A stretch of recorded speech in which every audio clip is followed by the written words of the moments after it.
رات لے گئی مسجد حرام سے مسجد اقصی، مسجد نبوی سے مسجد اقصی کی طرف نبی علیہ الصلوۃ والسلام کا سفر ہوا، اور اس سفر کے متعلق بیان ہو چکا جمعے میں، لیکن آخری بات ایک یہی ہے کہ سرکار دو عالم صلی اللہ علیہ وسلم سفر معراج پر جب گئے تو نبی علیہ الصلوۃ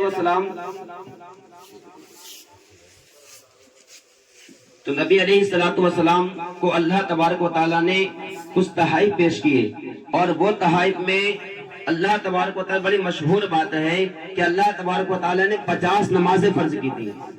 اللہ تبارک و تعالیٰ نے 50 نمازیں دی۔ نبی علیہ السلام 50 نمازیں لے کر کے آ رہے تھے۔ پہلے ساتوں آسمان میں جو سب سے آخری آسمان پر ملاقات تھی حضرت ابراہیم خلیل اللہ علی نبینا علیہ السلام سے، تو انہوں نے پوچھا کیا فرض کیا، کیا آپ کو تحفہ ملا؟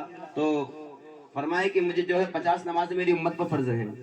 اگلے آسمان پر آئے، چھٹے آسمان پر آئے، کلیم اللہ علیہ نبینا علیہ السلام سے ملاقات ہوئی، تو کہا کہ آپ کی امت پر کیا فرض کیا اللہ تبارک و تعالیٰ نے، کیا تحفہ ملا آپ کو بارگاہ اسانی سے؟ تو اللہ تبارک و تعالیٰ کے حبیب صلی اللہ علیہ وسلم نے فرمایا کہ 50 نمازیں۔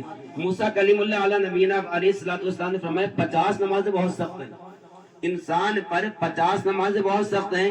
میں نے بنی اسرائیل کے ماحول کو دیکھا ہے، ان کو دیکھا ہے کہ ان پر بہت سخت نمازیں گزرتی تھی، اور 50 نمازیں آپ کی امت نہیں برداشت کر سکتی، کہ آج کا دور ہے کہ 5 نمازیں مشکل پڑ جاتی ہیں، 50 کہاں سے؟ تو لہٰذا آپ جائیے رب کی بارگاہ میں کم کرائیے۔ نبی علیہ السلام واپس گئے، اللہ تبارک و تعالیٰ کی بارگاہ میں عرض کی، مولا تبارک و تعالیٰ نے فرمایا ٹھیک ہے 5 کم کر دیں۔ پھر واپس آئے، موسیٰ کلیم اللہ علیہ نبینا علیہ السلام سے ملاقات ہوئی، کتنی ہوئی؟ کہا 45، ابھی بھی بہت ہیں۔ پھر گئے، پھر کم کروائی، اس طریقے سے چلتے ہوتے ہوتے 5 نمازیں رہ گئی۔ موسیٰ کلیم اللہ علیہ نبینا علیہ السلام نے فرمایا ابھی 5 نمازیں بہت سخت ہیں آپ کی امت پر، اور یہ آپ کی امت یہ بھی نہیں ادا کر پائے گی۔ تو نبی علیہ السلام نے فرمایا کہ اب مجھے بار بار یہ 5 نمازیں بھی معاف کرواتے ہوئے اپنے رب کی بارگاہ میں شرم محسوس ہونے لگی، آر ایک محسوس ہونے لگی۔